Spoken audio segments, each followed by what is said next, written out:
नमस्कार साथियों, श्रव्य एग्जाम्स के इस डिजिटल प्लेटफॉर्म पे स्वागत है आपका। आज हम लोग पर्यावरण एवं पारिस्थितिकी की क्लास जो है आरंभ कर रहे हैं पारिस्थितिकी तंत्र से।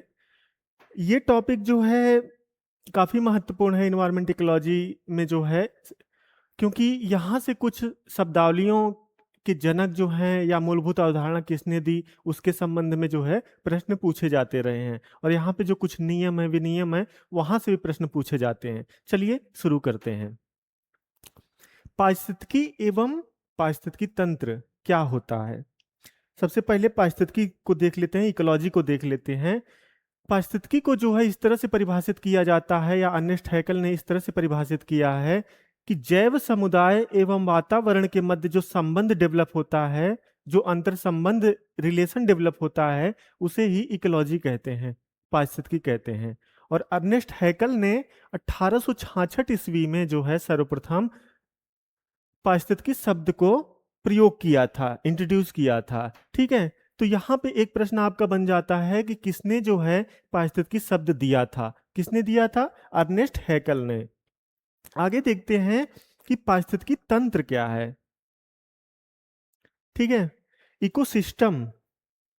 अभी तक हमने जाना कि पारिस्थितिकी के बारे में अर्नेस्ट हैकल ने चर्चा की थी, लेकिन इकोसिस्टम के बारे में एजी टांसले ने चर्चा किया था। अब इसकी परिभाषा देख लेते हैं कि पारिस्थितिकी तंत्र क्या होता है। वास्तव में पारिस्थितिकी तंत्र जो है वो जैव एवं अजैव घटकों के मध्य जटिल अंतर संबंध होता है, और इसी अंतर संबंध को जो है हम यहाँ पे अभी अध्ययन करेंगे कि किस प्रकार से ये अंतर संबंध डेवलप होता है, किस प्रकार की प्रक्रियाएं होती हैं, और किस तरह से ये अंतर संबंध डेवलप होके पर्यावरण को सुदृढ़ करता है। ठीक है, पारिस्थितिकी तंत्र को जो है एजी टांसले ने 1935 में जो है पारिस्थितिकी तंत्र का शब्द का प्रयोग किया था, है ना। तो अभी इसे याद करने के क्रम में हम जो है यहाँ देख लेते हैं कैसे इसको याद करेंगे। जैसे तंत्र है ना, तो तंत्र को इंग्लिश में टी से करें लिखेंगे, तो और टांसले है टी, तो टी से टी तंत्र, टी से जो है टांसले जुड़ जाता है ना। तो इस तरह से आपको याद हो जाएगा।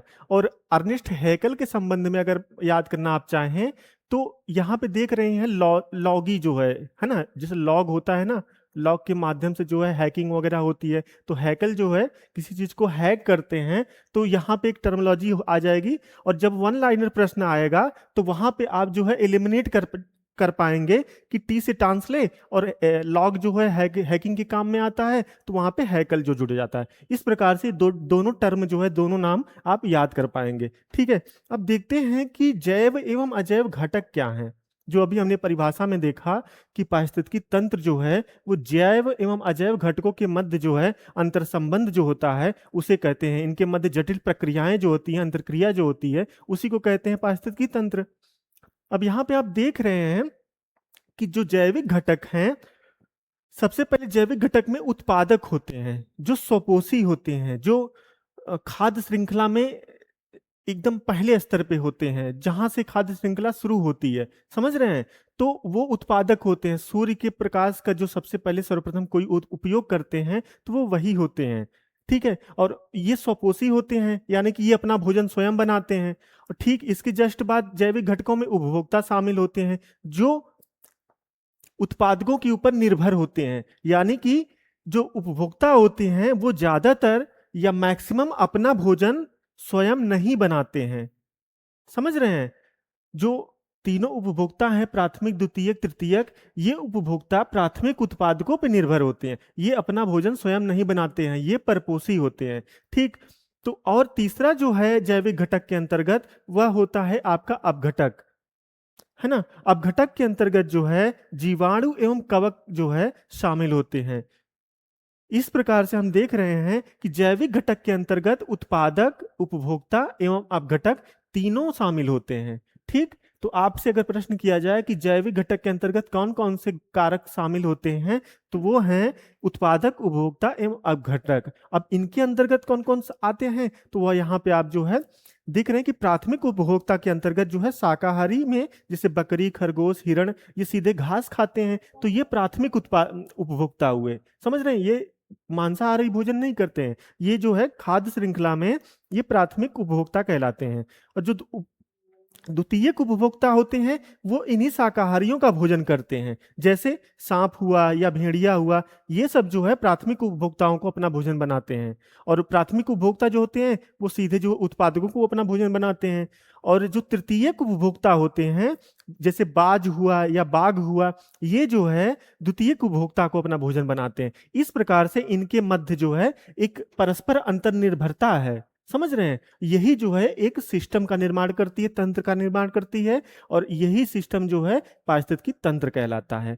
और यहाँ पे जीवाणु एवं कवक की क्या भूमिका आएगी? जब ये उपभोक्ता जो है, जब मृत अवस्था में प्राप्त होते हैं, यानी कि डेड हो जाते हैं, चाहे वो आपका स्वपोषी हो या परपोषी या उपभोक्ता हो, जो दोनों मृत होते हैं, तो जीवाणु एवं कवकों द्वारा इनका अपघटन किया जाता है। क्या किया जाता है?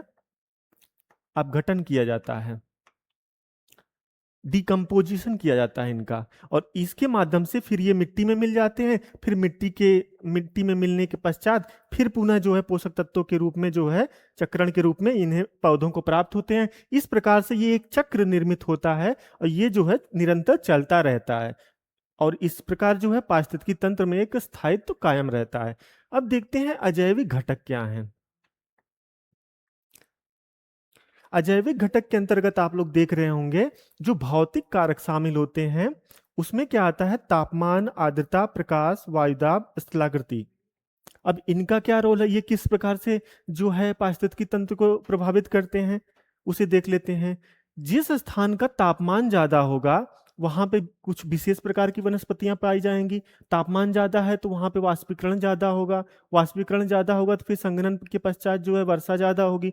समझ रहे हैं? तो इस प्रकार से फिर जल की उपलब्धता होगी तो वहां पे जो है फिर वहां पे जैव विविधता ज्यादा होगी, है ना, और पेड़ पौधे उगेंगे। इस प्रकार से एक सिस्टम निर्मित होगा। तो इसलिए भौतिक कारकों में तापमान काफी महत्वपूर्ण हो जाता है। और तापमान से ही वर्षा जो आर्द्रता जो है वहां पे जुड़ी हुई है। फिर वहां पे जब प्रकाश की किरणें ज्यादा पड़ेंगी, यानी कि सूर्य की प्रकाश की किरणें जो हैं ऐसे स्थानों पे जहां जो पड़ती हैं, जैसे विषुवतीय क्षेत्र हुआ या उष्णकटिबंधीय क्षेत्र हुआ, तो वहां पे एक श्रृंखला निर्मित होगी। तो उसी श्रृंखला के तहत जो है ये चीजें यहाँ पे निर्धारित की गई हैं। अकार्बनिक कारकों में आते हैं। अकार्बनिक कारकों में जो है जल, वायु, मिट्टी, खनिज, है ना। पिछली क्लास में हमने इस बारे में डिटेल में चर्चा की थी, लेकिन यहाँ भी समझ लेते हैं कि जल की उपलब्धता जो है, अगर कोई वनस्पति है, अगर वहां पे जल, तापमान, है ना, और वहां पे स्थलाकृति, ये सब जो भौतिक कारक या अकार्बनिक कारक नहीं होंगे तो कोई वहां पे वनस्पति कैसे डेवलप होगी? फिर एक सिस्टम कैसे डेवलप होगा? वनस्पति नहीं होगी तो वहां उनकी खाद्य पदार्थों के लिए वहां पे जीव नहीं होंगे, है ना। फिर उन जीवों के ऊपर निर्भर जीव नहीं होंगे, फिर वहां पे जीवाणु या कवक नहीं उपलब्ध होंगे। तो ये श्रृंखला डेवलप होने के लिए, ये तंत्र डेवलप होने के लिए, ये जो है भौतिक कारक, अकार्बनिक कारक एवं कार्बनिक कारक सबकी आवश्यकता है। समझ रहे हैं कि इन रूपों में जो है, अगर वहां मिट्टी नहीं होगी, खनिज तत्व नहीं होंगे, वायु नहीं होगी, जल नहीं होगा, तो वहां पे एक सिस्टम जो है, इकोसिस्टम निर्मित नहीं होगा। इस रूप में जो है इनका विभाजन यहाँ पे किया गया है। अब जानते हैं जीवों में जो है प्रोटीन जो है ना, उनकी मसल के लिए जो है उत्तरदायी होता है, और कार्बोहाइड्रेट से उनको ऊर्जा मिलती है। वसा वसा से ये होता है कि वसा भी निर्धारित करती है किसी जीव का जो है, कि जैसे विषुवतीय क्षेत्रों में अगर कोई जीव है तो उसकी शरीर में वसा कम प्राप्त होगी, है ना। वहीं ठंडे प्रदेशों में है तो ज्यादा वसा प्राप्त होगी, क्योंकि वसा जो है तापमान का नियंत्रण कारक होती है। इस प्रकार से इनका जो है, इन सभी कारकों का योगदान जो है अजैविक घटक के रूप में पारिस्थितिकी की स्थिरता के रूप में प्राप्त होता है। ठीक है, आगे देखते हैं।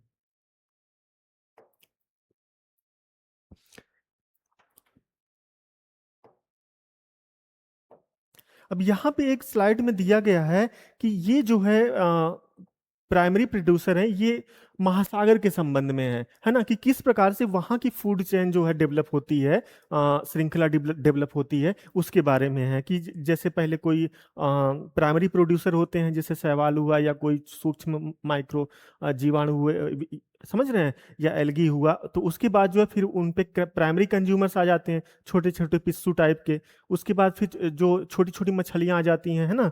उसके बाद फिर यहाँ पे तृतीयक उपभोक्ता आते हैं।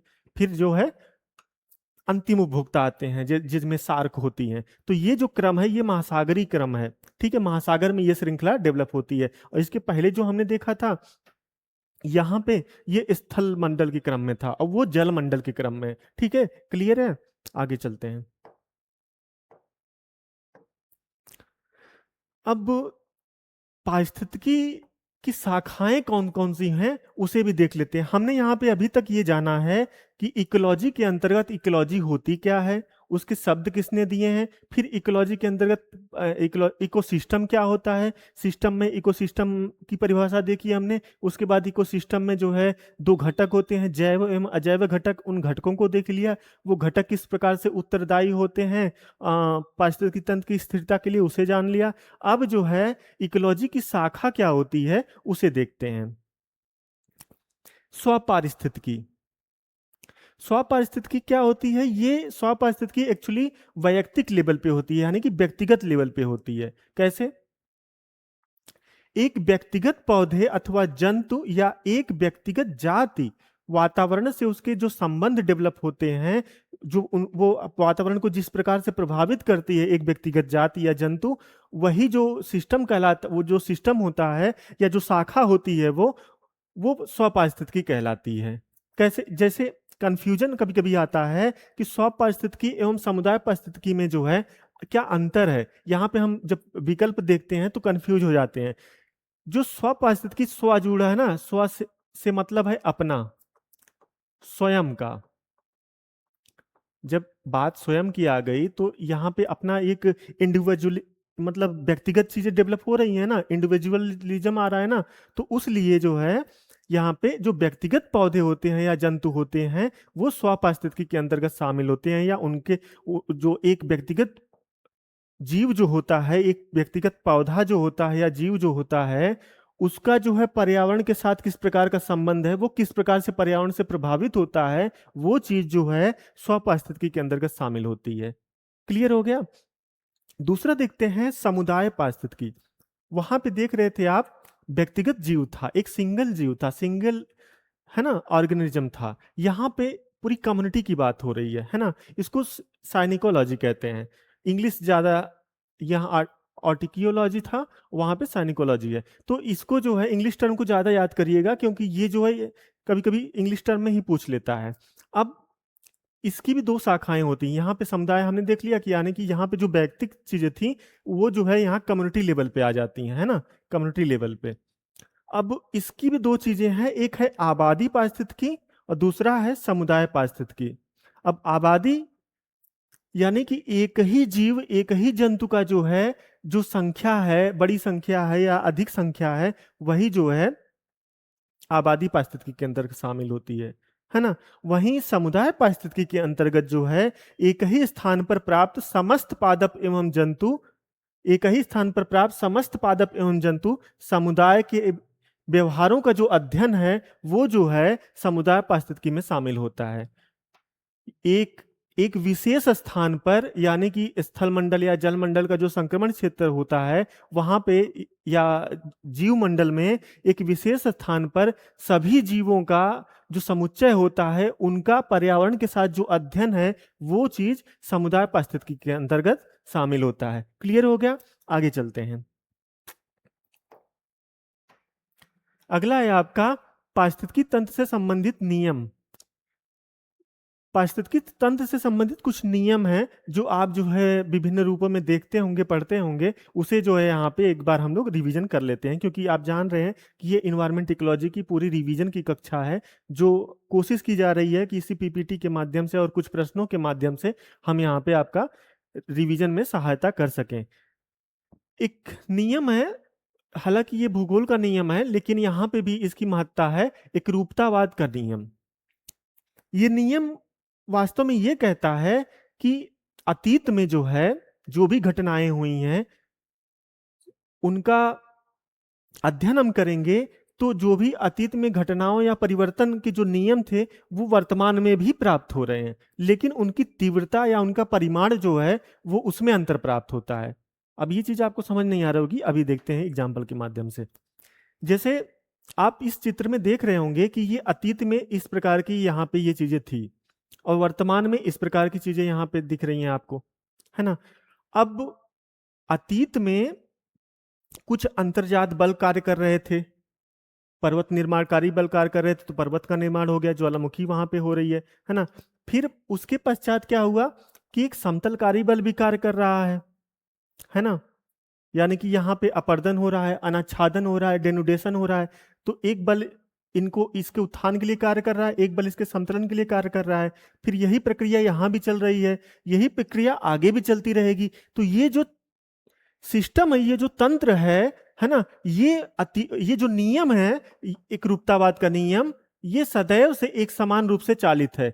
यानी कि अगर दूसरे टर्म में देखें कि अगर कोई चट्टान है तो वो जो है विभिन्न कालों में विभिन्न प्रक्रियाओं से गुजरी होगी, है ना। जैसे कहते हैं कि एकरूपतावाद के अंतर्गत जो जेम्स हटन है, ये जो है चट्टानों के क्रम में कहते हैं कि जो कोई स्थलाकृतियां जो होती हैं वो विभिन्न कालों में विभिन्न प्रक्रियाओं से गुजरी होती हैं, वो, है ना।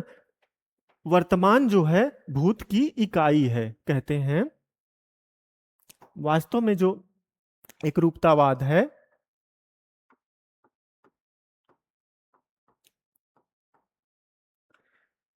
एकरूपतावाद वो कहता है वर्तमान भूत की कुंजी है।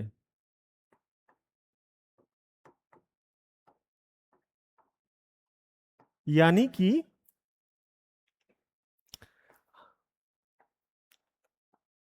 जो प्रक्रियाएं पृथ्वी पर अभी चल रही हैं, उन प्रक्रियाओं का अध्ययन करके भूतकाल की जानकारी हम ग्रहण कर सकते हैं। यानी कि भविष्य में भूतकाल में जो प्रक्रियाएं घटित हुई होंगी,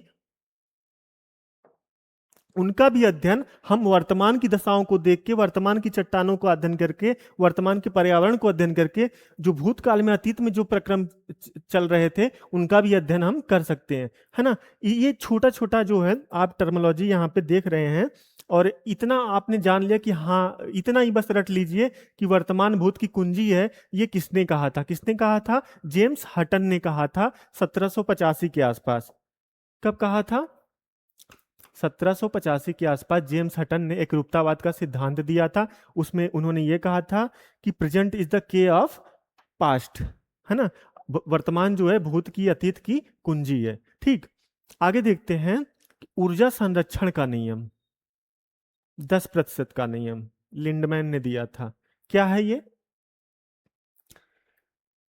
पारिस्थितिक तंत्र में जब पौधे या प्राथमिक उत्पादक जब भोजन का निर्माण करते हैं या जैवमास का निर्माण करते हैं, उसके पश्चात जब उस बायोमास का जब ग्रहण किया जाता है प्राथमिक उपभोक्ता द्वारा, तो जो उसको ऊर्जा प्राप्त होती है वो किस प्रकार से अन्य पोषक तत्वों में जो है पोषक स्तरों पे भिन्न प्राप्त होती है, उसको हम जानते हैं। क्योंकि यही जो नियम जो है अभी यहाँ पे प्रदर्शित होगा। देखते हैं, सूर्य से जो ऊर्जा प्राप्त हो रही है वो प्राथमिक उत्पादक को, यानी कि जो है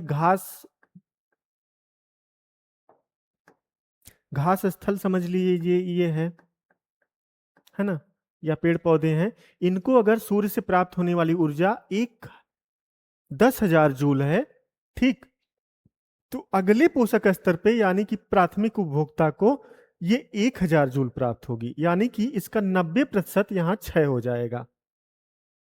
कैसे क्षय होगा?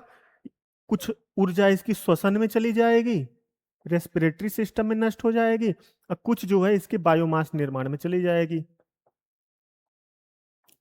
कहां खत्म होगी? कुछ ऊर्जा जब एक पोषक स्तर से दूसरे पोषक स्तर पर ऊर्जा का अंतरण हो रहा है ना, उसका एक पोषक स्तर से दूसरे पोषक स्तर पर ऊर्जा जो प्रेषित की जा रही है, तो श्वसन एवं बायोमास का निर्माण, श्वसन के माध्यम से कुछ ऊर्जा नष्ट हो रही है एवं बायोमास का निर्माण हो रहा है। तो इसी क्रम में जो है 90% ऊर्जा यहीं पे नष्ट हो जाती है, सिर्फ 10% ट्रांसफर हो रही है। फिर वहीं प्राथमिक उपभोक्ता से जो है द्वितीयक उपभोक्ता पे जो है जो ऊर्जा ट्रांसफर हो रही है, उसका भी 90% इसी वजह से नष्ट हो जाता है, और वहां पे पहुंचती है 100 जूल। यानी कि आप देख रहे हैं उत्पादक को प्राप्त हो रही है सूर्य से ऊर्जा 10,000 जूल, और प्राथमिक उपभोक्ता को प्राप्त हो रही है 1,000 जूल, और वहीं द्वितीयक उपभोक्ता को प्राप्त हो रही है 100 जूल, और जो अंतिम उपभोक्ता है या तृतीयक उपभोक्ता है उसे प्राप्त हो रही है 10 जूल। यही जो नियम है, ये नियम किसने दिया था? लिंडमैन ने दिया था। यही नियम जो है ऊर्जा स्थानांतरण का 10% का नियम कहलाता है। क्लियर हो गया? आगे चलते हैं। अगला नियम है कि पारितंत्र में सूर्यतप के सापेक्ष जैव विविधता की प्राप्ति होती है।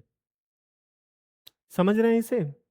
कि यानी कि जहां पे सर्वाधिक सूर्यतप प्राप्त होगा, जहां पे सूर्य के किरणों की अवधि ज्यादा प्राप्त होगी, दिन का काल ज्यादा होगा, है ना, वहां पे जैव विविधता अधिकतम प्राप्त होगी। जैसे एग्जाम्पल के तौर पे देखते हैं, सपोज कीजिए ये पृथ्वी है हमारी, ये 0 डिग्री अक्षांश है, ये 23.5 डिग्री है नॉर्थ, ये 23.5 डिग्री साउथ। आप जानते हैं जो सूर्य है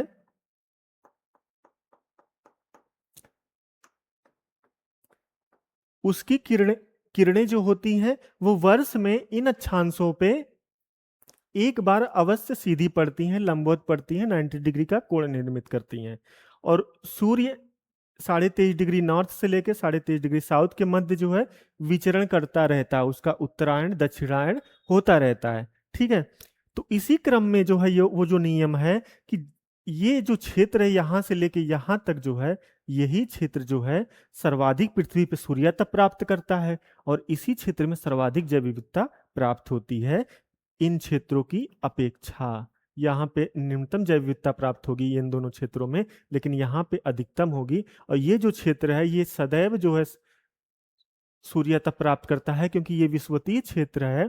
यहाँ पे जो है 0 से 5 डिग्री साउथ नॉर्थ और 0 से 5 डिग्री के आसपास, 10 डिग्री के आसपास यहाँ पे प्रतिदिन वर्षा होती है, उच्चतम तापमान होता है 32 डिग्री के आसपास, और यहाँ पे उच्चतम जैव विविधता प्राप्त होती है इस क्षेत्र में, विषुवतीय क्षेत्र में।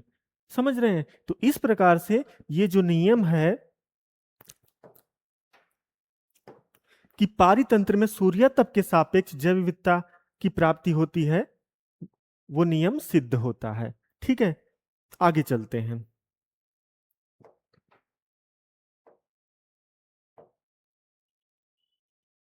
अगली टर्मिनोलॉजी है पारिस्थितिकी निकेत। पारिस्थितिकी निकेत क्या है?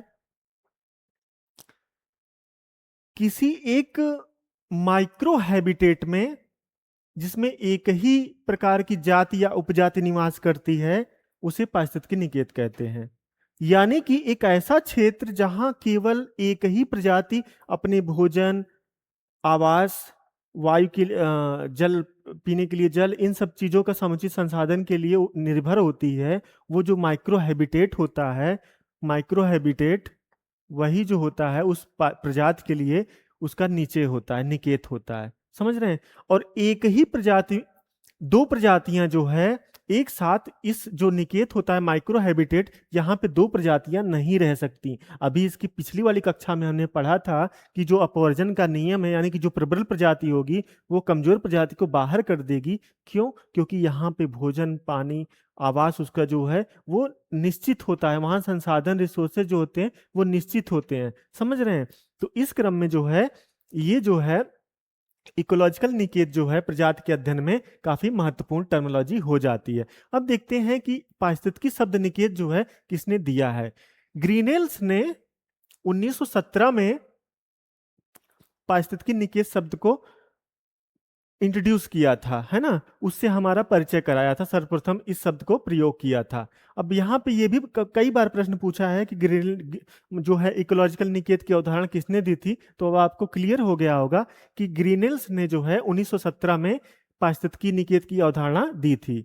आगे देखते हैं कि किसी निकेत में रहने वाली जाति या उपजाति जो होती है वो उसके बगल में या पड़ोस में कोई दूसरा निकेत है तो उस जाति की पूरक होती है। समझ रहे हैं कैसे? अभी देखते हैं चित्र के माध्यम से हम लोग। अब आप देख रहे होंगे कि ये इकोलॉजिकल निकेत है, दिख रहे हैं? ये यहाँ पे जो है ये कोस्टल एरिया शुरू हो रहा है यहां से लेके यहां तक, ये सभी के सभी पक्षी हैं, लेकिन प्रकृति ने इनको इस तरह से डिजाइन किया है, इनके जो है पंखों को, इनकी गर्दन को, इनके जो है उड़ने के जो है क्षमता को इस तरह से डिजाइन किया है कि आप देख रहे हैं यहाँ भी एक पक्षी है, ये भी ओएस्टर है ना, ये डक है और ये फ्लेमिंगो है। फ्लेमिंगो की गर्दन देखिए कितनी बड़ी है, प्रकृति ने इसकी गर्दन कितनी बड़ी दे दी है, यानी कि इसको सक्षम बनाया है कि ये गहरे जल में भी जाके अपने भोजन को ग्रहण कर सके। उसकी अपेक्षा जो है इसकी गर्दन छोटी है, इसको जो है दूसरे अनुकूल के लिए बनाया है। वहीं सबसे पहले वाले को देखते हैं तो ये तो रेत में ही जो है अपने अंडे देता है और अपना जो हैबिटेट डेवलप किया है। तो इस प्रकार से देख सकते हैं कि इस माइक्रो, यही तो है माइक्रो हैबिटेट। इस माइक्रो हैबिटेट में और इस माइक्रो हैबिटेट में आप देख रहे होंगे कि कितना अंतर है, जबकि स्थान जो है लगभग लगभग सेम है ना, तटीय क्षेत्र ही है, लेकिन थोड़े से अंतर पे जो है इन दोनों के मध्य अंतर व्याप्त हो जा रहा है। लेकिन जो तीसरा जो टर्मिनोलॉजी कहा कि एक इकोलॉजिकल निकेत में रहने वाली प्रजाति दूसरे इकोलॉजिकल निकेत में रहने वाली प्रजाति, दोनों एक दूसरे की पूरक होती हैं, कॉम्प्लीमेंट्री होती हैं, है ना। किस प्रकार से देख लिया आपने कि दोनों के आवास में बहुत ज्यादा भिन्नता नहीं है, निकटता है, लेकिन दोनों एक ही निकेत में कभी भी सरवाइव नहीं कर सकती हैं। क्लियर हो गया, आगे चलते हैं। आगे यहां पे देख लेते हैं कि पारिस्थितिकी निकेत को प्रभावित करने वाले कारक कौन कौन से होते हैं, है ना। जैसा कि अभी हमने वहां पे देखा कि उनका जो है जनसंख्या का घनत्व, तो प्रजाति क्षेत्र एवं भोजन एवं आहार की जो आवृत्ति होती है, उनकी प्राप्ति होती है, संसाधनों का जो है वितरण जो होता है वो भिन्नता है वहां पे उनकी स्थान की ऊंचाई देख रहे थे आप, यहाँ पे आपने देखा ना कि यहाँ ऊंचाई में भी भिन्नता हो रही है, जल की प्रवाह में भी भिन्नता है। तो इसी आधार पे जो है यहाँ पे ये चीजें जो है उनके निकेत को जो है डेवलप किया गया है, वो अपना निकेत अपने अनुसार जो है डेवलप किए हैं। फिर वहां पे आप देखेंगे कि दिन की अवधि जो होती है, यानी कि कोई कोई जीव जो है कम दीप्ति वाले स्थानों में रहना पसंद करते हैं, कोई कोई जीव या पेड़ पौधे अधिक दीप्ति वाले, यानी कि दीप्ति से तात्पर्य यह है कि वहां सूर्य के प्रकाश की अवधि जो है दिन के समय कितने घंटों तक प्राप्त होती है, उसका तात्पर्य है। ठीक है, फिर वहीं पे आहार एवं संख्या में अनुपात जो है, यानी कि कोई जाति जो है, किसी जाति का जो है बैलेंस जो मतलब संतुलन से तात्पर्य ये है कि कोई जाति हो सकता है मतलब पर्याप्त मात्रा में हो, कोई जाति बहुत कम मात्रा में हो, है ना। तो वहां पे एक उनके मध्य जो बैलेंस निर्मित होता है ना, तो उसकी भी जो है वो भी निकेत को जो है प्रभावित करती है, वो भी निकेत का जो है कारक के रूप में यहाँ इंट्रोड्यूस होती है। फिर उनके आवास का जो चर होता है, मृदा की उर्वरता, ढाल की मृदा, ऊंचाई, है ना। जैसे कि अभी हमने यहाँ पे देखा कि ये जीव के संबंध में जो है निकेत का डेवलप किया, लेकिन ये जो है ये पौधों के संबंध में है। समझ रहे हैं कि अगर मृदा की उर्वर नहीं रहेगी, मृदा जो है समृद्ध नहीं रहेगी, तो वहां पे कोई प्रजाति कैसे डेवलप होगी, कोई पौधा कैसे डेवलप होगा। उसके लिए जो है उस पौधे के निकेत के डेवलपमेंट के लिए जो है, पौधे के निकेत के डेवलपमेंट के लिए मृदा उर्वर होना आवश्यक है। और मृदा अगर वहां पे जैसे आप देखते हैं कि चाय की खेती के लिए भारत में ढाल नुमा सतह चाहिए होती है ना। उसके बाद जो है वहां पे 200 सेंटीमीटर के आसपास वर्षा भी होनी चाहिए होती है ना, और पर्वतीय ऊंचाई भी प्राप्त होनी जो होती हुई, है ना। तो भारत में जो है कहा जाता है कि जो भारत का पूर्वी हिमालय है वो चाय उत्पादन के लिए आदर्श दशाएं प्राप्त हो रही है। तो इस तरह से अगर चाय के संबंध में, चाय के पौधे के संबंध में जो है अगर हम ये देखना चाहें कि चाय का निकेत वहां पे प्राप्त हो रहा है, तो वो इन तत्वों से, इन कारकों से निर्धारित होता है। क्लियर हो गया एग्जाम्पल से, आगे बढ़ते हैं। अगला टॉपिक है आपका गहन पारिस्थितिकी। ये टर्मिनोलॉजी जो है काफी महत्वपूर्ण है, क्योंकि यहाँ पे जो है सीधे सीधे प्रश्न पूछ लेता है कि गहन पारिस्थितिकी की अवधारणा को किसने दिया है। अर्नेस्ट नेस ने 1972 में जो है गहन पारिस्थितिकी को जो है इंट्रोड्यूस किया था इन्वायरमेंट इकोलॉजी के तहत। ठीक है, अब गहन पारिस्थितिकी एक्चुअली है क्या। इस सिद्धांत के अनुसार सभी जीवों पारिस्थितिकी तंत्रों का अपना एक जन्मजात या आंतरिक मूल्य होता है, भले ही वे मनुष्य के लिए उपयोगी हों या ना हो। समझते हैं कि पृथ्वी तल पर, भूतल पर कोई भी जाति या उपजाति या पेड़ पौधे जो भी प्राप्त हो रहे हैं वो मनुष्य के लिए उपयोगी हैं या नहीं हैं, लेकिन अगर प्रकृति ने उन्हें जन्म दिया है, उन्हें आश्रय दिया है, तो उनका एक अपना निहित मूल्य है, निहित महत्व है। यही चीज यहां परिभाषा में कहने की कोशिश की गई है। समझ रहे हैं? और ये संकल्पना किसने दी है? अर्नेस्ट नेस ने दी है। कब दी है? 1972 में दी है। क्लियर हो गया? आगे चलते हैं। इसके तहत एक चीज और है कि ये प्रकृति में जितने भी पेड़ पौधे हैं, जीव जंतु हैं, है ना, जीव जंतु हैं, पेड़ पौधे हैं, वो सभी मनुष्य के लिए उपयोगी हो या ना हो, लेकिन जो मानव का चिंतन है वो थोड़ा दार्शनिक सिद्धांत है कि प्रकृति को, जैसे होता है ना कि जो मानववाद है वो मानव को केंद्र में रख के अध्ययन किया जाता है ना, कि मानव ही वो क्रियात्मक इकाई है, महत्वपूर्ण इकाई है, उसको ध्यान में रख के जो भी अध्ययन किए जाएंगे वो मानववाद कहलाता है।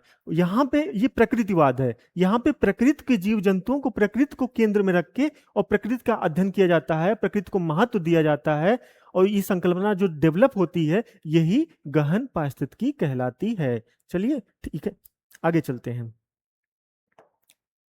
एक्चुअली इस अवधारणा का जो निहितार्थ है कि अगर हम प्रकृति को केंद्र में रख के अपनी जो भी प्रक्रियाएं, आर्थिक, सामाजिक, सांस्कृतिक जो प्रक्रियाएं करेंगे या इन संसाधनों का जो दोहन करेंगे, तो थोड़ा सा हम लिहाज करेंगे कि जब प्रकृति इतनी हमारे लिए महत्वपूर्ण है, इतनी आवश्यक है, इसके घटक जो तत्व हैं, तो हम इनका शोषण नहीं करेंगे, कम करेंगे, है ना।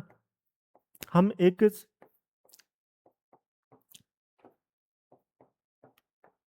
एक बैलेंस बना के चलेंगे, है ना। गहन पारिस्थितिकी का मूल संदेश है प्रकृति के साथ सामंजस्य में रहना, है ना, बैलेंस बना के चलेंगे। ठीक है, आगे चलते हैं।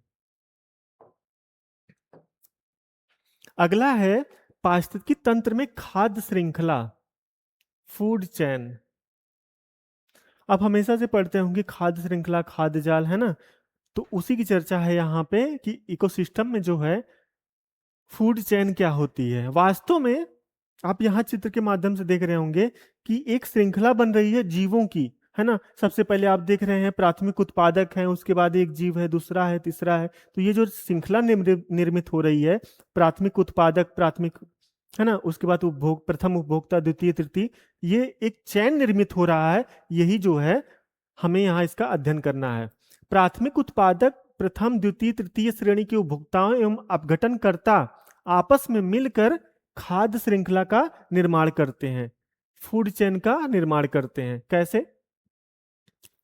अगर हम तालाब पारिस्थितिकी तंत्र के संबंध में देखें तो सबसे पहले शैवाल निर्मित होता है ना। सूर्य की किरणें से शैवाल प्रकाश संश्लेषण के माध्यम से अपना बायोमास निर्मित करता है, ऊर्जा निर्मित करता है। उसके बाद शैवाल पर निर्भर जो छोटे प्लैंकटन होते हैं वो शैवाल को अपना भोजन बनाते हैं और प्लैंकटन अपना विकास करते हैं, है ना। इसके बाद जो छोटे प्लैंकटन होते हैं उन्हें छोटी मछलियां अपना भोजन बनाती हैं, फिर छोटी मछलियों को बड़ी मछलियां अपना भोजन बनाती हैं, फिर इन बड़ी मछलियों को बगुला या बत्तख अपना भोजन बनाते हैं। तो इस प्रकार से आप देख रहे हैं एक चेन निर्मित हो रही है, एक श्रृंखला निर्मित हो रही है। यही श्रृंखला खाद्य श्रृंखला कहलाती है। और ये खाद्य श्रृंखला तालाब की पारिस्थितिकी में भी प्राप्त होती है, घास में भी प्राप्त होती है और वन पारिस्थितिक तंत्र में भी प्राप्त होती है। ठीक है, घास का जो है सिस्टम उसे देख लेते हैं कि सबसे पहले प्राथमिक उत्पादक के रूप में घास है, फिर उस पर निर्भर टिड्डे हैं, है ना। फिर टिड्डे को भोजन के रूप में मेंढक ग्रहण करता है, फिर मेंढक को सांप ग्रहण करता है ना। इस प्रकार से फिर गिद्ध के सर्वोच्च उपभोक्ता के स्तर पे जाके ये श्रृंखला समाप्त हो जाती है। लेकिन अभी समाप्त होने का कार्य यहाँ पे होता है, क्योंकि जब ये मृत अवस्था को प्राप्त होते हैं तो जो ये अपघटन करता है जीवाणु एवं कवक, ये जो है इनका अपघटन करते हैं, इन्हें अकार्बनिक कार्बनिक तत्वों से अकार्बनिक तत्वों में जो है तोड़ देते हैं, फिर जो है पुनः ये जो है मिट्टी में मिल जाते हैं और खाद्य श्रृंखला इस तरह से चलती रहती है। ठीक इसी प्रकार से भी वन पारिस्थितिकी तंत्र भी जो है चयन निर्मित होता है। और एक महत्वपूर्ण प्रश्न जो यहां से निकल के आता है वो क्या है कि अपघटनकर्ता जो होते हैं, यानी कि जो डिकम्पोजर्स होते हैं, वही जैव अ, वही जैव एवं अजैव घटकों के मध्य जैव एवं अजैव घटकों के मध्य की कड़ी होते हैं। क्या होते हैं? कड़ी होते हैं। कैसे? अभी देखते हैं।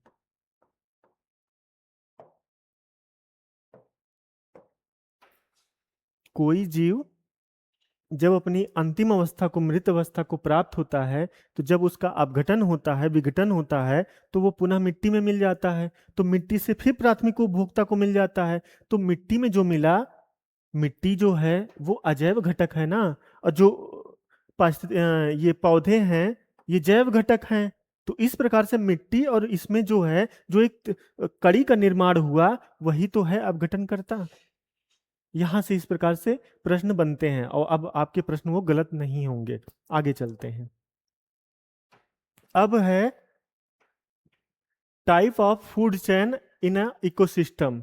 अब इसे हम जो है यहाँ पे चारण श्रृंखलाओं के क्रम में जो है देख लेते हैं, फूड चेन कितनी प्रकार की होती है। तो पहली है ग्रेजिंग, यानी कि चारण खाद्य श्रृंखला। कौन सी? चारण खाद्य श्रृंखला, है ना। चारण खाद्य श्रृंखला घास से प्रारंभ होती है। कैसे? जैसे खेत में जो है कोई पशु घास का चारण कर रहा है, तो वहां पे जैसे घास को वो खाएगा, तो वहां पे कुछ टिड्डे होंगे, वो उड़ेंगे, है ना। तो उसके बाद घास खाते क्रम में जो है भैंस के ऊपर जो है कोई पक्षी बैठा रहेगा, तो उन टिड्डों को खाता है। तो इस प्रकार से आप देखेंगे कि वहां एक कोरिलेशन डेवलप हो रहा है। वही जो है यहाँ पे उसी के संबंध में यहाँ पे चर्चा की गई है। सबसे पहले घास है, उसे जो है टिड्डा खाएगा, फिर उस टिड्डे को मेंढक खाएगा। इस प्रकार से सर्वोच्च उपभोक्ता तक जो है ये श्रृंखला निर्मित होती। लेकिन प्रश्न कैसे बनते हैं कि चारण खाद्य श्रृंखला की शुरुआत कैसे होती है, यानी कि उसमें उत्पादक कौन होता है? कौन होता है? घास जो होती है, ग्रासलैंड जो होते हैं, वो चारण खाद्य श्रृंखला का निर्माण करते हैं। वहीं दूसरा है डेट्रिटस, यानी कि अगर कोई किसी वृक्ष से कोई पत्ती जो है टूट के जमीन पे गिर गई है, ठीक, उसके बाद उसे उस पत्ती का अपघटन करता है अर्थवर्म, फिर अर्थवर्म को भोजन करता है फ्रॉग। तो इस प्रकार से एक श्रृंखला निर्मित हो रही है, जिसको अपरद खाद्य श्रृंखला कहते हैं।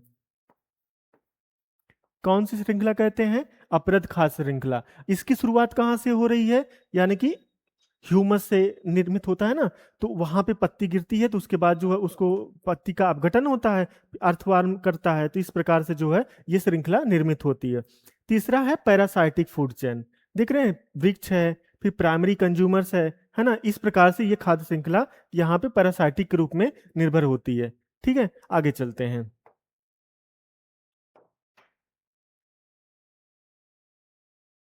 ये अगली स्लाइड का आ गया है। अब खाद्य श्रृंखला के प्रकार देख लेते हैं। अभी जो हमने पिछली स्लाइड में देखा, उसी वही चर्चा यहाँ पे है कि चारण खाद्य श्रृंखला में जो है घास से टिड्डा, फिर पक्षी, ये घास तंत्र से आरंभ होती है। समझ रहे हैं? और जो अपघटन करता खाद्य श्रृंखला है, वो मृत जीवों एवं पादपों से आरंभ होती है। और जो अपरद खाद्य श्रृंखला है, वो ज्यादातर जलीय तंत्र में डेवलप होती है। कहाँ पे? जलीय तंत्र में। कैसे? क्योंकि आप जानते हैं कि जो भी बड़े स्तर पे जो यहाँ पे बायोमास है ना, देख रहे हैं, चाहे मछली हो, चाहे पेड़ पौधे हो, चाहे शैवाल हो, जब वो जल के अंत में जाके यहाँ पे डिपॉजिट होते हैं, है ना, फिर उनका अपघटन होता है।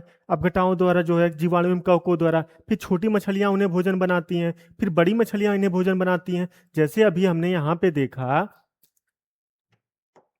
कि यहाँ पे पत्ती से आरंभ हो रहा था, ये स्थल पे था, है ना, ठीक इसी का जस्ट विपरीत जल में हो रहा है। तो यहाँ पे, वहां स्थल पे था, कोई वृक्ष से पत्ती गिरी थी, यहाँ पे जल में जो है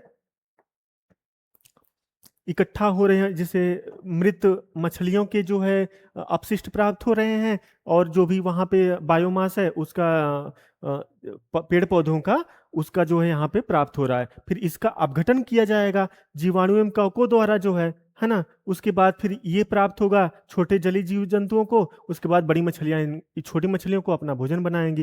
तो ये जो खाद्य श्रृंखला निर्मित हो रही है, ये कैसे निर्मित हो रही है, कहाँ से आरंभ हो रही है? मृत जीवों एवं पादपों से आरंभ हो रही है। और इसको चला कौन रहे हैं? अपघटनकर्ता इसे चला रहे हैं।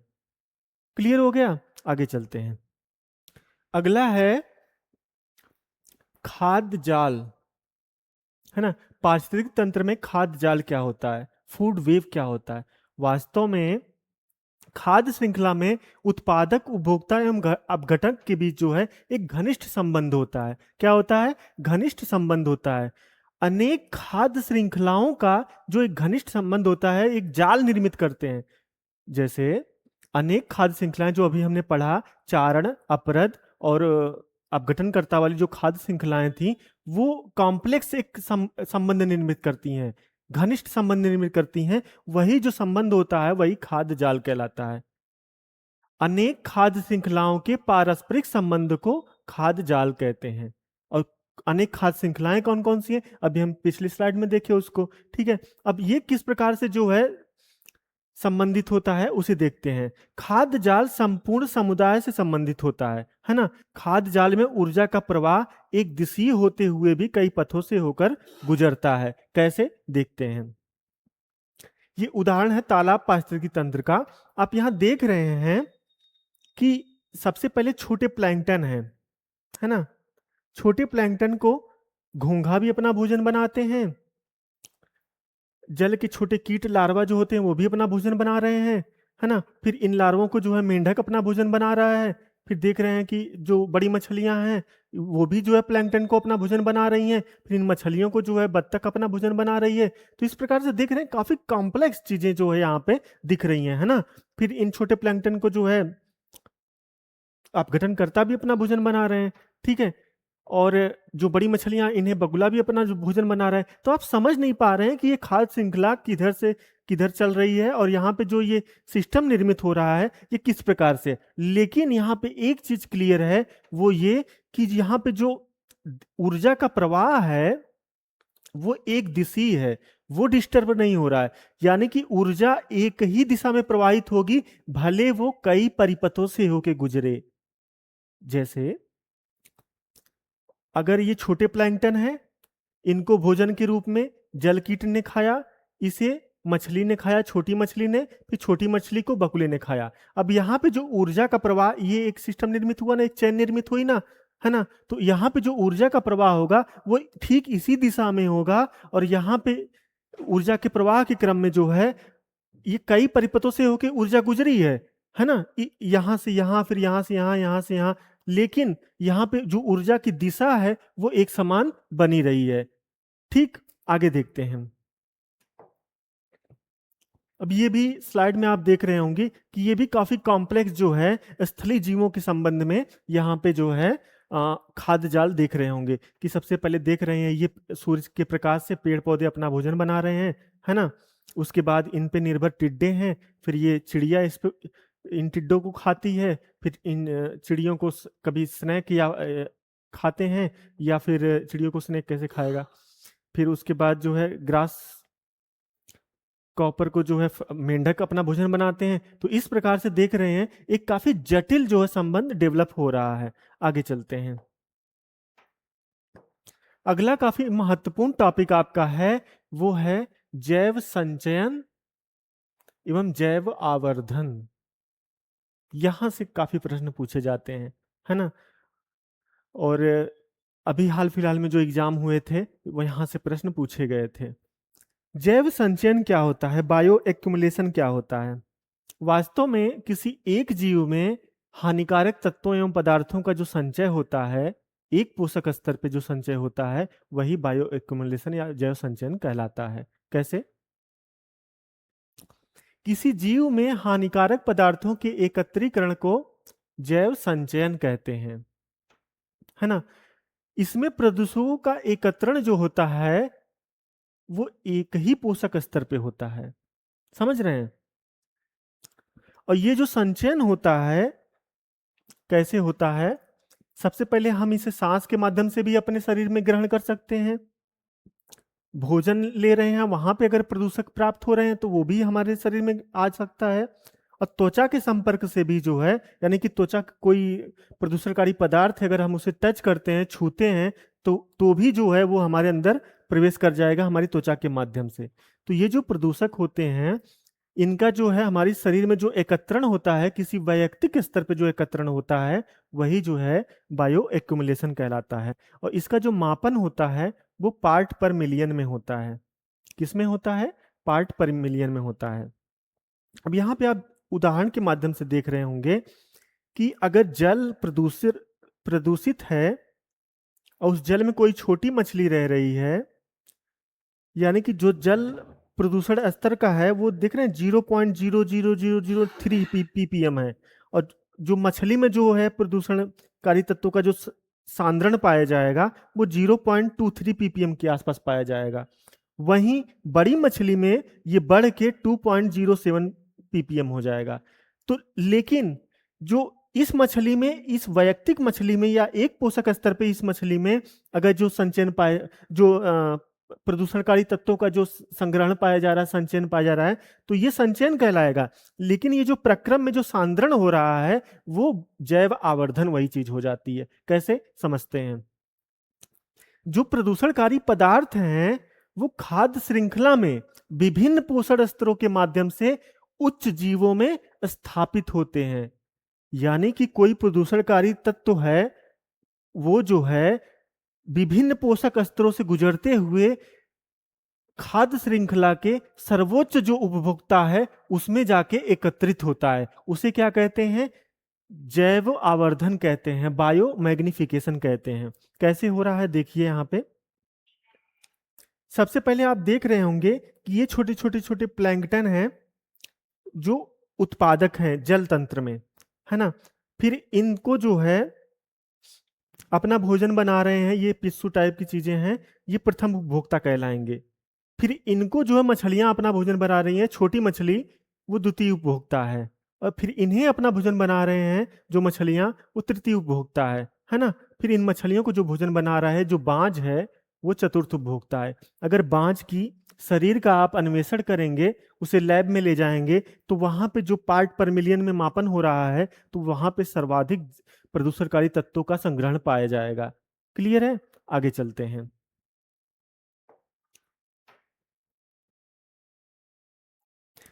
जो पिछली स्लाइड थी जहां पे अभी हमने उसको स्किप किया था उसको देख लेते हैं, वहां से जो है मानव के संदर्भ में पता चल जाएगा। अब इस स्लाइड में आप देख रहे होंगे कि यहाँ पे एक कोल प्लांट लगा हुआ है ना। कोयला आधारित संयंत्र लगा हुआ है। अब इस संयंत्र के माध्यम से और इस जो है खान के माध्यम से ये जलीय तंत्र में जो है मरकरी का जो है सांद्रण हो रहा है, यानी कि जल तंत्र मरकरी से दूषित हो रहा है। ठीक है। अब इसकी वजह से क्या होगा कि इस मरकरी का जो है सांद्रण, सबसे पहले जो अत्यंत छोटी मछलियां होती हैं, क्रिल कहलाती हैं, समुद्र में प्राप्त होती हैं, झुंड में प्राप्त होती हैं, देख रहे होंगे कभी। तो ये क्रिल मछलियों को सबसे पहले जो है सालमन या कॉड जो मछली होती हैं, पॉली ओएस्टर जो मछलियां होती हैं, वो अपना भोजन बना रही हैं। फिर इन मछलियों को जो है ट्यूना मछली अपना भोजन बना रही है। फिर इन्हें जो है शार्क अपना भोजन बना रही हैं। तो इस प्रकार से पारे का जो सांद्रण है यहां से लेके यहां तक बढ़ता जा रहा है ना। अगर जो कोई भी व्यक्ति या मनुष्य अगर शार्क का भक्षण करेगा, उसे अपना भोजन बनाएगा, तो समझ सकते हैं कि जो पारा है उसका जो है एक तरह से भक्षण करेगा, है ना। पारे को लैटिन नाम HG है, तो उसका भोजन करेगा, यानी कि अनचाहे ही आपने मछली का भोजन किया, लेकिन आप अनचाहे ही आपके अंदर जो है पारे की मात्रा शरीर में बढ़ जाएगी, है ना, प्रदूषणकारी तत्व की मात्रा बढ़ जाएगी। इस प्रकार से जो है ये जो श्रृंखला है ये चलती रहती है, और इस प्रक्रिया को जो है एक जीव के स्तर पे जो इकट्ठा हुआ उसे जो है एक्युमुलेशन बोलेंगे, और ये जो पूरी प्रक्रिया के माध्यम से जो यहाँ पे सांद्रण हो रहा है, सांद्रण की प्रक्रिया जो हो रही है, यही मैग्निफिकेशन कहलाएगी, बायो मैग्निफिकेशन कहलाएगी। ठीक है, आगे चलते हैं।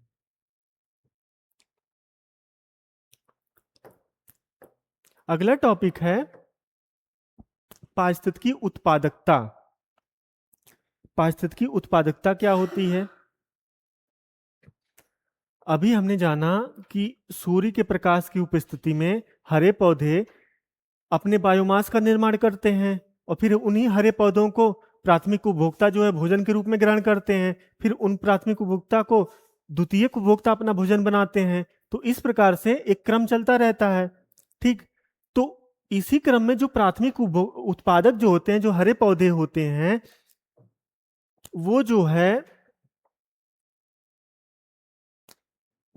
किसी विशेष समय में विशेष क्षेत्रफल पर सूर्य के प्रकाश की उपस्थिति में किसी पौधे द्वारा, किसी जंतु द्वारा जो बायोमास का निर्माण किया जाता है, वही प्राथमिक उत्पादकता होती है उस तंत्र की। नहीं समझ में आया? किसी क्षेत्र में स्वपोषित प्राथमिक उत्पादक या हरे पौधे प्रति इकाई सतह, प्रति इकाई समय में सकल संचित ऊर्जा की मात्रा जो उत्पादित करते हैं, वही चीज जो है पारिस्थितिकी उत्पादकता कहलाती है। क्या कहलाती है? पारिस्थितिकी उत्पादकता कहलाती है। यानी कि एक निश्चित समय में या एक दिए गए समय में किसी निश्चित क्षेत्रफल पर जो हरे पौधों या प्राथमिक उत्पादकों द्वारा जो बायोमास का निर्माण किया जा रहा है, वही प्राथमिक उत्पादकता है, सकल उत्पादकता वही है। ठीक है, अब जो है इस उत्पादकता का मापन क्या होता है उसे देख लेते हैं। सबसे पहले जो आता है आपका सकल प्राथमिक उत्पादकता, दूसरा है शुद्ध प्राथमिक उत्पादकता NPP GPP। ये क्या चीज होता है इसे देख लेते हैं। जो प्राथमिक उत्पादक होते हैं वो प्रति इकाई क्षेत्रफल एवं प्रति इकाई समय में जो कार्बनिक पदार्थों का निर्माण करते हैं, यानी कि कोई वृक्ष है, पेड़ है, इसमें जो वृक्ष है तो वो कार्बन, हाइड्रोजन, ऑक्सीजन से ही तो बनता है। तो वो जो कार्बनिक पदार्थों का निर्माण कर रहा है, उस पदार्थों की जो कुल मात्रा होती है, कुल बायोमास जो होता है, वही तो उसकी सकल प्राथमिक उत्पादकता होती है। ठीक, अब NPP क्या होती है कि प्रथम पोषण स्तर पर, अभी जो हमने पिछली स्लाइड में चर्चा किया था कि प्रथम पोषण स्तर पर श्वसन द्वारा खर्च के बाद संचित सकल ऊर्जा को शुद्ध प्राथमिक उत्पादकता कहते हैं। मतलब कोई वृक्ष है, जब वो सूर्य के प्रकाश की किरणें जब उस पर पड़ती हैं तो वो अपना प्रकाश संश्लेषण की क्रिया करता है, तो उससे अपना भोजन बनाता है, उससे अपना विकास करता है। तो उसी क्रम में कुछ ऊर्जा जो है उसके श्वसन में भी तो खर्च होगी, उसकी रेस्पिरेटरी सिस्टम में भी तो खर्च होगी, और कुछ ऊर्जा जो है वो अपनी वृद्धि विकास में योग करेगा, प्रयोग करेगा, है ना।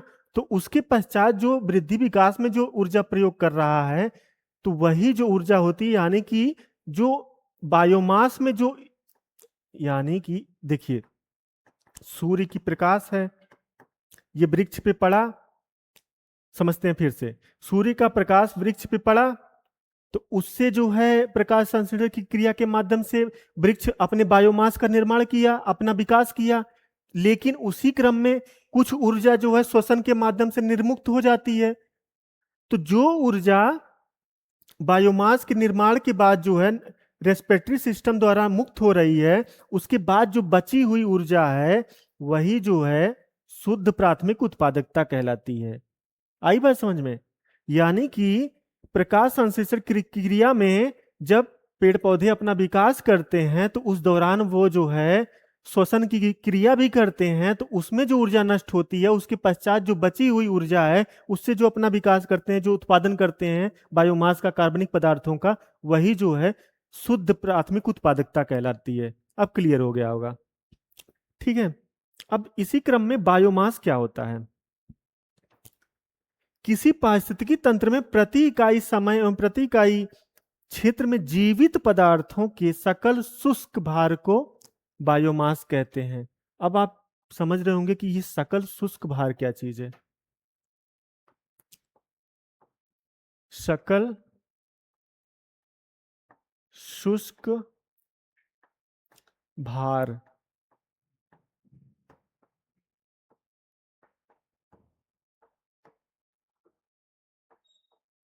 है ना। बायोमास जो होता है वो पेड़ पौधों का, वृक्षों का सकल शुष्क भार होता है। इसे समझ लेते हैं तो आपका कॉन्सेप्ट क्लियर हो जाएगा। जैसे कोई वृक्ष है, सपोज कीजिए एक आम का पेड़ है, तो आम का जो हरा भरा पेड़ है उसे बायोमास कहेंगे कि आम का पेड़ जब सूख जाएगा, उसमें से जल बाहर निकल जाएगा, वो जो सूखी हुई लकड़ी रहेगी उसका जब वजन करेंगे, उसका जो भार देखेंगे, तो वो जो है जल निकल गया किसी वृक्ष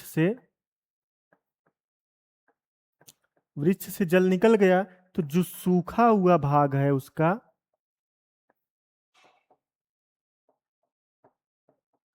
यही जो है आपका शुष्क भार कहलाएगा।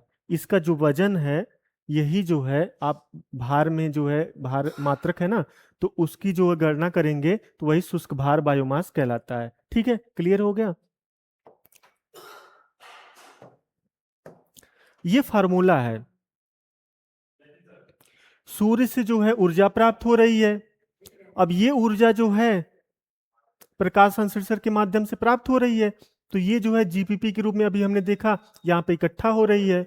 अब इसी में आपने देखा कि energy use for cellular work यानी कि रेस्पिरेटरी सिस्टम में श्वसन में जो प्रयोग हुई, और दूसरा जो है एनर्जी जो स्टोर हुई वो बायोमास के रूप में हुई, वो एनपीपी हो गई। अब यहाँ पे आपका पूरी तरह से क्लियर हो गया। एनपीपी क्या है, नेट प्रोडक्ट प्राइमरी प्रोडक्टिविटी जो है वो grass primary productivity minus respiration है, श्वसन है। आई बात समझ में। तो ये जो है हमने यहां पे जानना कि सबसे पहले कि पारिस्थितिकी क्या है, उसके बाद हमने जाना पारिस्थितिकी तंत्र क्या है, फिर पारिस्थितिकी तंत्र के घटक कौन कौन से हैं, फिर इन घटकों में जैव अजैव घटकों में हमने जाना कि क्या क्या है, फिर हमने खाद्य श्रृंखला जाना, है ना, फिर हमने खाद्य जाल जाना, उसके बाद जो है पारिस्थितिकी उत्पादकता क्या होती है, उसी बीच में हमने जो है पारिस्थितिकी निकेत जाना। तो इस प्रकार से ये जो है इन्वायरमेंट इकोलॉजी के कुछ टर्मिनोलॉजी हमने यहाँ पे जाना और उसका रिवीजन किया। अब यहाँ पे हम कुछ प्रश्न ले लेते हैं, आसान आसान प्रश्न है जिससे हमारा अभ्यास हो जाएगा। ठीक है, इन्हीं टॉपिक से जुड़े हुए प्रश्न है, चलिए देखते हैं।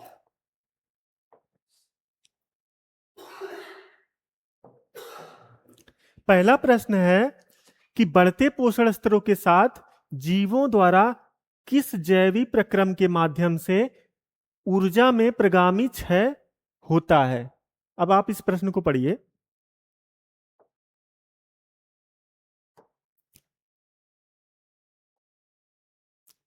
बढ़ते पोषण स्तरों के साथ यानी कि पोषण स्तरों में बढ़ते क्रम में जीवों द्वारा किस जैविक प्रक्रम के माध्यम से ऊर्जा में प्रगामी प्रोग्रेसिव लॉस होता है। पहला विकल्प है प्रकाश संश्लेषण, दूसरा है श्वसन, तीसरा है वाष्पोत्सर्जन, चौथा है प्रजनन। प्रजनन में क्या बढ़ते पोषण स्तर के साथ जीवों द्वारा जैविक प्रक्रम के माध्यम से ऊर्जा में प्रगामी क्षय होता है? नहीं, प्रजनन एक दूसरी क्रिया है।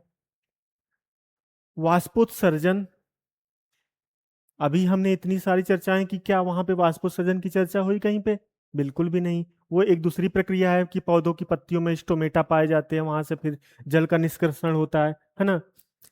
पहला है प्रकाश संश्लेषण, ये तो एक प्रक्रिया है ना, पूरी की पूरी प्रक्रिया है ये ऊर्जा का जो एक सिस्टम है, यानी पौधों द्वारा अपनी बायोमास के निर्माण के लिए जो एक सिस्टम बना हुआ है, वो तो ये पूरी प्रक्रिया ही है। तो यहां पे ये कैसे होगा? बचता क्या है? श्वसन, रेस्पिरेशन। अभी अंतिम जो हमने चर्चा की थी वो यही तो थी कि यानी कि जो लिंडमैन का नियम है, जो 10% का नियम है, उसमें जो प्रत्येक स्तर पे जो ऊर्जा का ह्रास हो रहा है, यानी कि हमने देखा था 1000 जूल से 100 जूल जो हो रहा है ना, तो वो क्यों हो रहा है? वो श्वसन की वजह से ही तो हो रहा है, कि श्वसन में ही तो ऊर्जा नष्ट हो रही है अगले पोषक स्तर पे जाने पे। तो यही चीज है कि ऊर्जा में प्रगामी जो क्षय होता है वो क्यों होता है? श्वसन की वजह से होता है। क्लियर हो गया? आगे चलते हैं। अगला प्रश्न है, निम्नलिखित जलवायु कारकों में कौन पार्थिव पारिस्थितिकी तंत्र पर सबसे कम प्रभाव डालता है? प्रश्न है, निम्नलिखित जलवायुवीय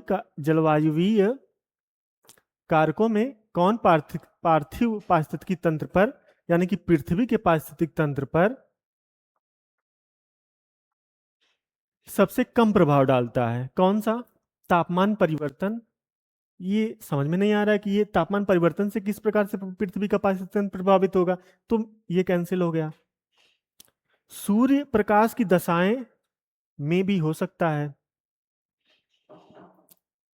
जल की प्राप्यता, है ना, ये भी तो होगा।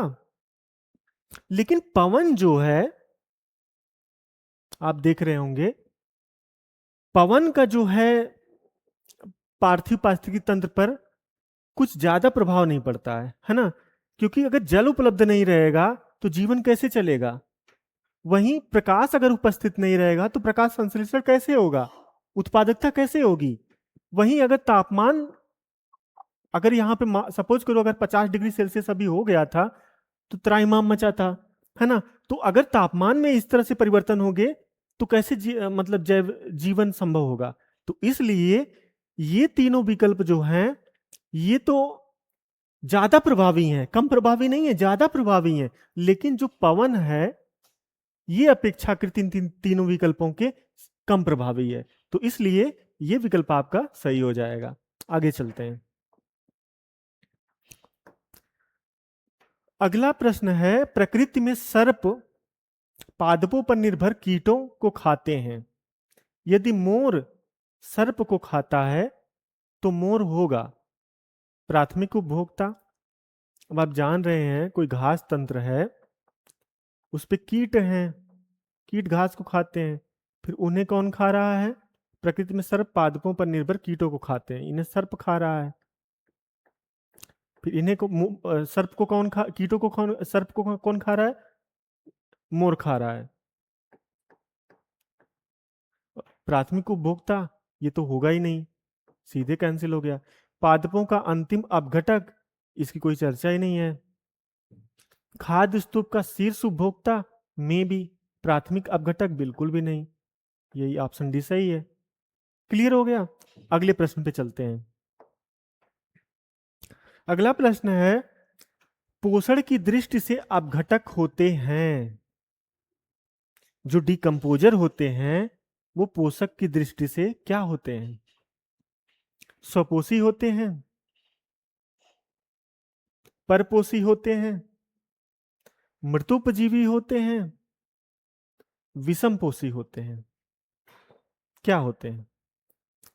आप जानते हैं, अभी हमने चर्चा किया कि मृत पादपों एवं मृत जीवों पर निर्भर जो भी जीव जंतु होते हैं, पादप होते हैं, जो कवक होते हैं, जीवाणु होते हैं, वही तो मृतोपजीवी पे जो मृतोपजीवी को शब्द को ही तोड़ लीजिए, मृतोपजीवी, जो मृत है उसके ऊपर जीने वाले, है ना, जो मृत है उसके ऊपर जीने वाले जो जीव हैं वो जो है अपघटक हैं। क्लियर हो गया आपका? आगे चलते हैं। उपभोक्ता के अंतर्गत नहीं आते हैं शाकाहारी, परजीवी, मृतोपजीवी, इनमें से सभी। इनमें से सभी तो होगा नहीं। अब पूछ रहा है उपभोक्ता के अंतर्गत नहीं आते, शाकाहारी तो आते हैं प्रथम पोषण स्तर पे, आप जानते हैं।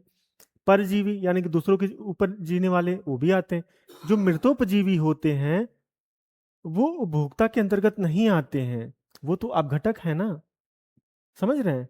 अगला प्रश्न देखते हैं। अगला प्रश्न है, एक से अधिक जातियों का समूह जो किसी स्थान पर रहता है उसे कहते हैं। सब सिंपल सिंपल प्रश्न है, लेकिन अगर यही परीक्षा में जब छप जाता है तो हमारे लिए कठिन हो जाता है कि हम समझ नहीं पाते कि ये इतना आसान प्रश्न है, वहीं पे गलती कर बैठते हैं, सिली मिस्टेक कर देते हैं, है ना। तो एक से अधिक जातियों का समूह, एक से अधिक जातियों का समूह जो किसी स्थान पर रहता है उसे क्या कहते हैं? जैव विविधता में भी हो सकता है, जैव समुच्चय ये भी हो सकता है, पारितंत्र तो कतई नहीं होगा। जैव समुदाय है कम्युनिटी, एक से अधिक जातियों का समूह यानी कि एक जाति है प्लस एक और जाति है, एक और जाति है, यानी कि कई जातियों का जो समूह है, कम्युनिटी है, डेवलप होगी, जो भी हमने समझा, है ना। तो वो जो है जैव समुदाय कहलाता है ना। अगला प्रश्न देखते हैं। अगला प्रश्न है, इकोलॉजी पारिस्थितिकी शब्द को देने वाले थे कौन? ये जो सारे प्रश्न है ना, ये विगत परीक्षाओं में पूछे गए हैं, सभी परीक्षाओं में। तो आप जो है इन प्रश्नों को गंभीरता पूर्वक देखिएगा। हमने शुरू में ही चर्चा किया था कि इकोलॉजी जो है उसके उसको जो शब्द है उसको कौन दिया था? Ernest Haeckel, Mishra, Odum, Ritter. Carl Ritter जो है, अब मैंने चर्चा किया था, निश्चयवादी हैं भूगोल में। ईपीओडम जो है ये भी इकोलॉजी से ही रिलेटेड है, लेकिन इन्होंने ये शब्द नहीं दिया था। जो ये मिश्रा जी हैं यानी कि रामदेव मिश्रा, ये जो है भारत में इकोलॉजी के जनक हैं। अर्नेस्ट हैकल जो हैं ये इकोलॉजी शब्द जो है दिए थे। अगला प्रश्न देखते हैं। प्रकाश संश्लेषण द्वारा ऊर्जा का कितना प्रतिशत भाग रासायनिक ऊर्जा में परिवर्तित हो जाता है? ये फैक्चुअल प्रश्न है, इसकी चर्चा अभी हमने नहीं की थी, लेकिन पिछले वीडियो में इसकी चर्चा की गई थी।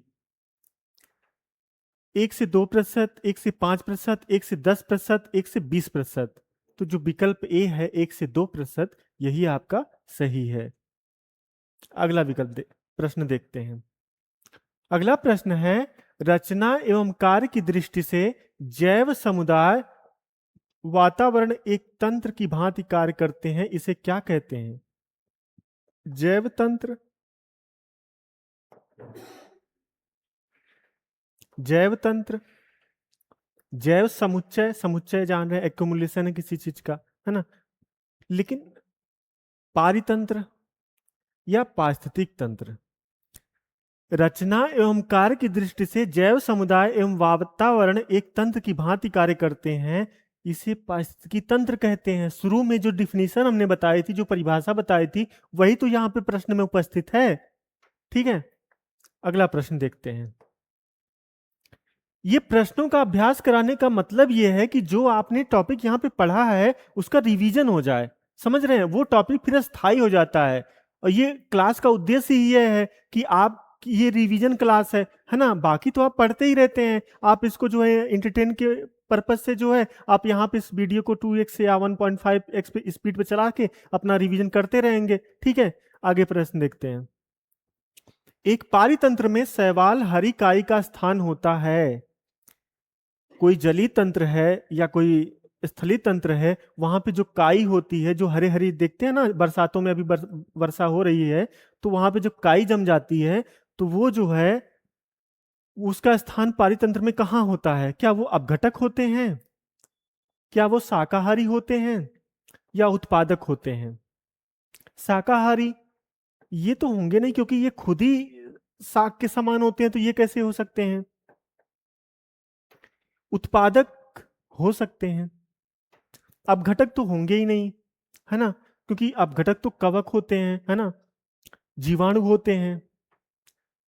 उपभोक्ता भी बिल्कुल नहीं होंगे, क्योंकि उपभोक्ता ये तो उत्पादक हुए ना,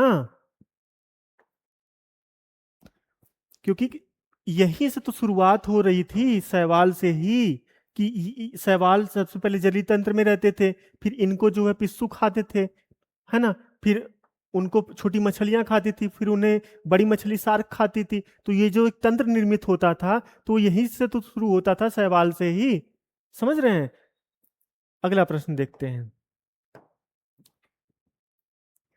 एक पारितंत्र में मानव व सभी जंतु होते हैं। क्या होते हैं? उत्पादक, उपभोक्ता, अपघटक, सर्वाहारी।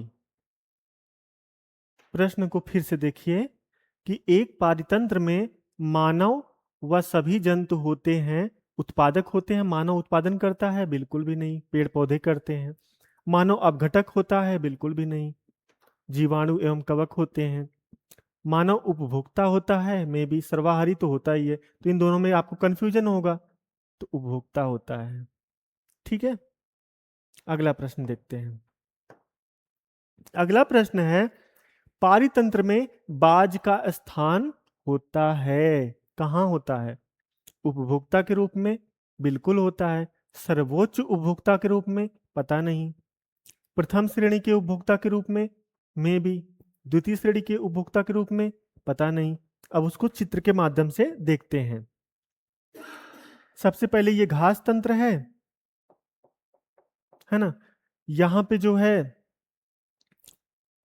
टिड्डा जो है जीवित हुआ, फिर यहां से जो है टिड्डे को भोजन बनाया मेढक ने, मेढक को भोजन बनाया सांप ने,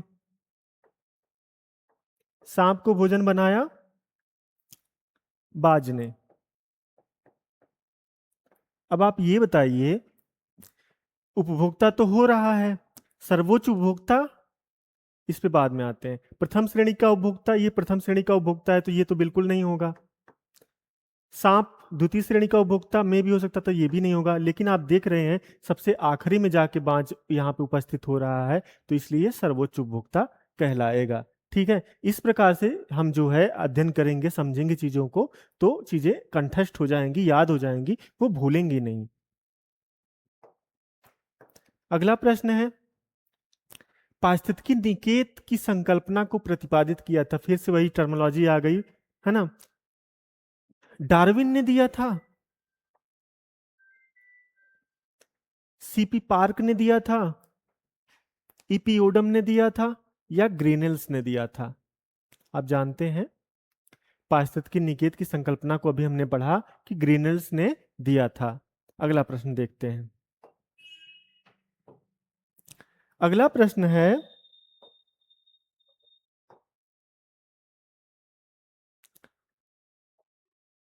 पारितंत्रों की घटती उत्पादकता के क्रम में उनका निम्नलिखित में से कौन सा अनुक्रम सही है?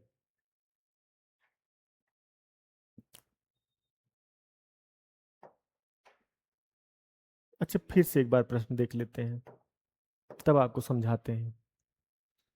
पारितंत्र की घटती उत्पादकता के क्रम में उनका निम्नलिखित में से कौन सा अनुक्रम सही है? सबसे पहले महासागर, फिर झील, फिर घास स्थल, फिर मैंग्रोव।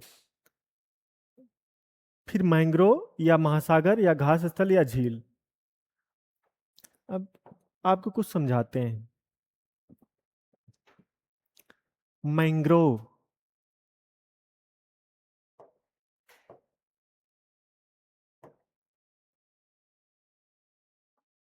मैंग्रोव क्या होते हैं?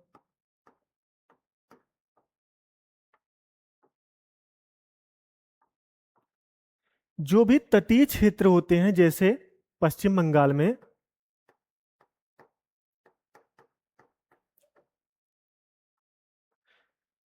गंगा नदी डेल्टा बनाती है, गंगा नदी जब वहां अपने जल विसर्जित करती हैं, वहीं पे ब्रह्मपुत्र नदी का भी जल विसर्जित होता है सम्मिलित रूप में, है ना। तो वहां पे जल के साथ अत्यंत उपजाऊ मृदा भी वहां पे उसमें घुली रहती है जल में, है ना, पोषक तत्व से भरपूर रहती है। तो जब डेल्टाई क्षेत्र में उनका निक्षेपण होता है तो वहां पे जो है जो पेड़ पौधे होते हैं उगते हैं, तो वहां उनको जो है उच्च पोषक स्तर पे जो है उच्च पोषक स्तर प्राप्त होता है ना। तो जिससे जो है उनकी उत्पादकता वहां पे बढ़ती है, वहां पे सघन वनस्पति आवरण प्राप्त होगा।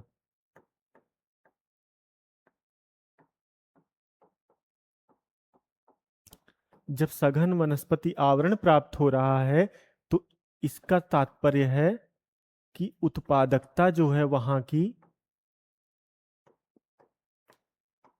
सर्वोच्च होगी ना, सबसे ज्यादा होगी ना। यही तो प्रश्न है कि मैंग्रोव, महासागर, घास स्थल, झील। ठीक है, तो सबसे पहले आपका आएगा मैंग्रोव, उसके बाद आपका आएगा घास स्थल, फिर झील, फिर महासागर। तो ये जो है एक क्रम बनता है। अब एक चीज यहाँ पे मिसिंग है जिसे हम यहाँ फिर आपको बता देते हैं। पृथ्वी की औसत उत्पादकता है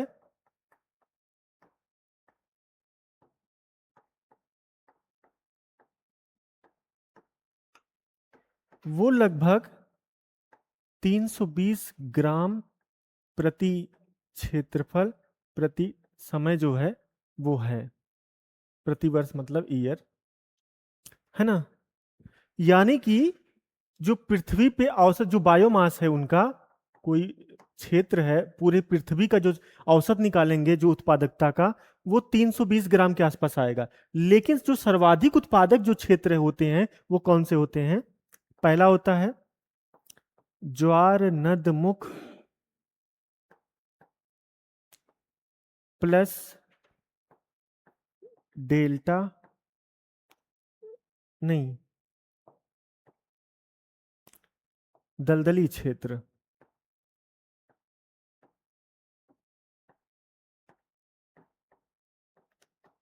प्लस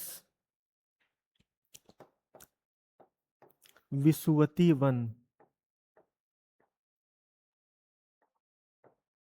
इनकी जो उत्पादकता होती है वो 2000 ग्राम प्रति मीटर प्रति ईयर होती है। कितना होती है?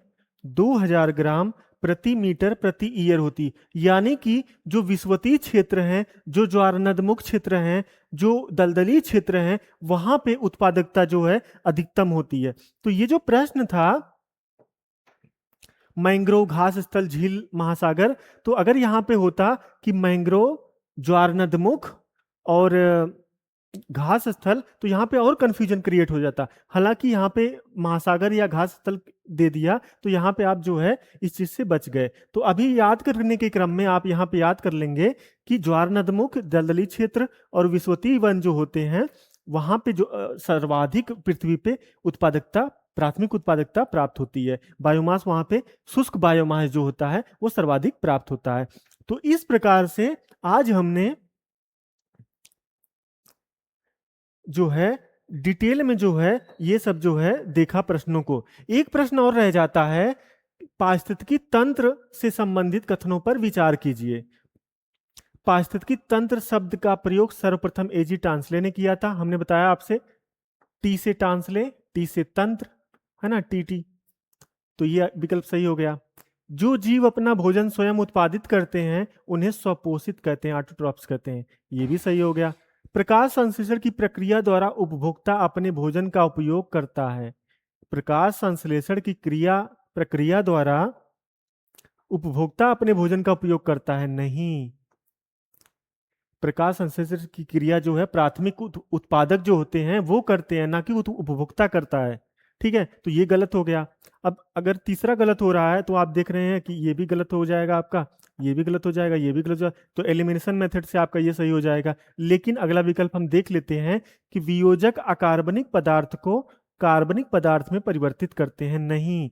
वियोजक कार्बनिक पदार्थ को अकार्बनिक पदार्थ में डिकम्पोज करते हैं। ठीक है, तो इस तरीके से विकल्प ए और दो सही हो जाता है। और एलिमिनेशन मेथड से जो है, अगर हम ये विकल्प को गलत करते हैं तो उस आधार पे जो है ये जो हमारा विकल्प ए सही हो जाता है। ठीक है, तो इस प्रकार से ये संपूर्ण कक्षा जो है हमने जो है यहाँ पे जो है तो सबसे पहले महत्वपूर्ण टॉपिक की चर्चा किया।